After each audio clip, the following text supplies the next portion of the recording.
Welcome to Fluent Phonics. Today, we will learn how to pronounce the word hyperbole.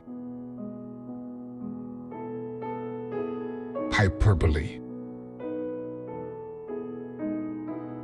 Hyperbole. Hyperbole.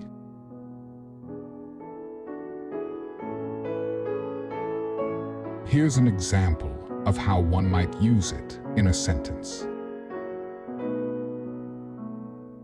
I told you 1,000,000 times to clean your room, but you never listen.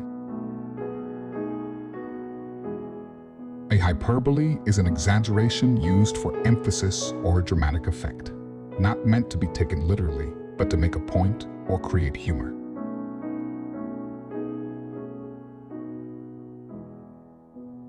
Thank you for your time.